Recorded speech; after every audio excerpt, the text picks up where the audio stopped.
कई बार ऐसा होता है कि हमें क्लास में सब कुछ समझ में आता है, पर जब हम घर आके वापस नोट्स खोलते हैं और देखते हैं एक बार रिवाइज करने को, तो ऐसा लगता है कि हम सब भूल चुके हैं।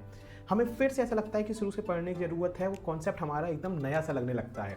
तो इस बारे में मैंने जब काफ़ी रिसर्च की तो मुझे 3 शब्द बहुत दूर से सुनाई दिए जो कि बहुत डेप्थ मीनिंग के साथ आए हैं, जिनका नाम है हायर ऑर्डर लर्निंग।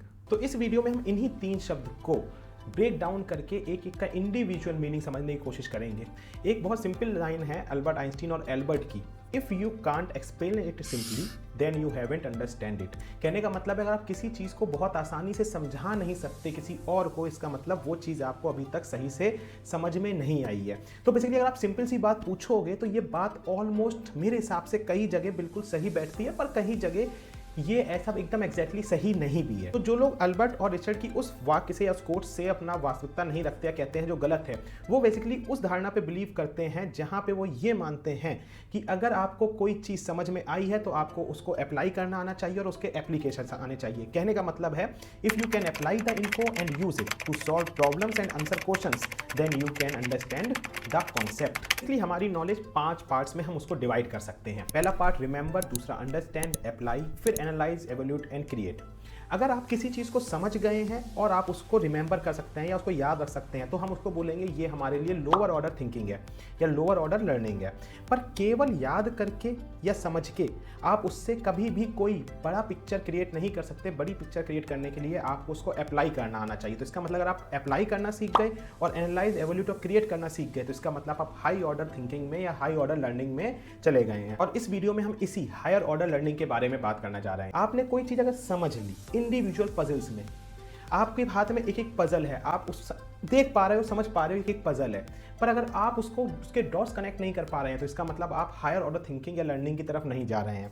जैसे कहने का मतलब है, मैं एक नॉर्मल भाषा में बोलूँ आपसे कि अगर 11th क्लास में जाएं और जो पहला चैप्टर केमिस्ट्री में आता है सीबीएसई में खासकर, उस चैप्टर में अगर आप देखेंगे तो कंसंट्रेशन टर्म्स आते हैं और बेसिकली कंसंट्रेशन टर्म्स के 8 फॉर्मूले हैं। जैसे मैं एग्जाम्पल दूँ आपको, molarity, weight by weight, mole fraction, PPM, etcetera etcetera etcetera. अब सवाल आता है कि किसी बच्चे ने 8 फॉर्मूले इंडिविजुअली याद कर लिए, ठीक है, तो बेसिकली उसने लोअर ऑर्डर लर्निंग तो अपनी कंप्लीट कर ली कि उसने सर 8 फॉर्मूले अलग अलग याद कर लिए।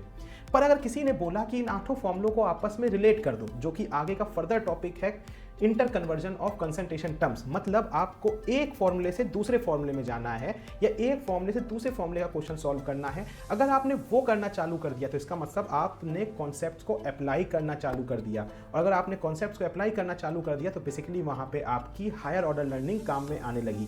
इसका मतलब आपने मोलैरिटी को मोलैरिटी में कन्वर्ट कर दिया या मोलैरिटी को पीपीएम में कन्वर्ट कर दिया। अगर आपने ऐसा किया तो इसका मतलब आपने कॉन्सेप्ट समझ लिया है, याद भी रखा हुआ है और उसके बाद आप उसको अप्लाई भी करना सीख गए हैं। तो इसका मतलब आप हाई ऑर्डर लर्निंग में पहुंच गए हैं। इन स्कूल लेवल अगर आप देखोगे तो मेजॉरिटी ऑफ बच्चे लोअर ऑर्डर लर्निंग बहुत इजीली कर लेते हैं। मोस्ट ऑफ द बच्चों को दिक्कत आती ही नहीं है लोअर ऑर्डर लर्निंग में, क्योंकि उनका ब्रेन उतना केपेबल होता है चीज़ों को, और हमारी टीचर्स उतने केपेबल हैं कि उनको lower order learning easily define कर देते हैं, उनको समझ में आ जाता है। पर सवाल आता है कि हायर ऑर्डर लर्निंग पे कैसा पहुंचा जाए। तो बेसिकली जब भी कोई बच्चा या कोई भी आदमी हायर ऑर्डर लर्निंग तक बढ़ता है तो वो केवल वही आदमी होता है जो अपने आप से ये 3 सवाल पूछता है। हम इसको क्यों पढ़ें, why is it important, how does it relate to the other info. हमें अगर ये हमने पढ़ लिया तो हम इसको अदर इन्फो से कैसे रिलेट कर पाएंगे। और तीसरा, how will I use this info. अगर हमने रिलेट कर भी लिया तो अब इस इन्फॉर्मेशन को हम यूज कहाँ करने वाले हैं। अगर ये तीनों इन्फॉर्मेशन या तीनों क्वेश्चंस किसी बंदे ने या किसी स्टूडेंट ने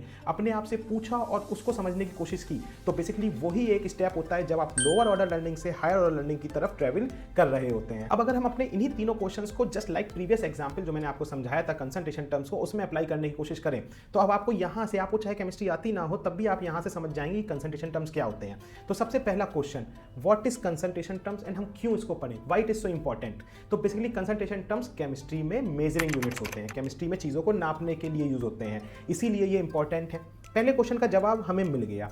दूसरे क्वेश्चन का जवाब, how does it relate to other info. Basically physics में जैसे हम किलोग्राम, ग्राम इनको यूज़ करते हैं, वैसे ही केमिस्ट्री में हम मोलैरिटी, नॉर्मेलिटी इनको यूज़ करते हैं। तो ये बेसिक इन्फो है जो आपस में आप रिलेट कर सकते हो ये समझने के लिए कि हम लोग क्यों पढ़ने वाले हैं।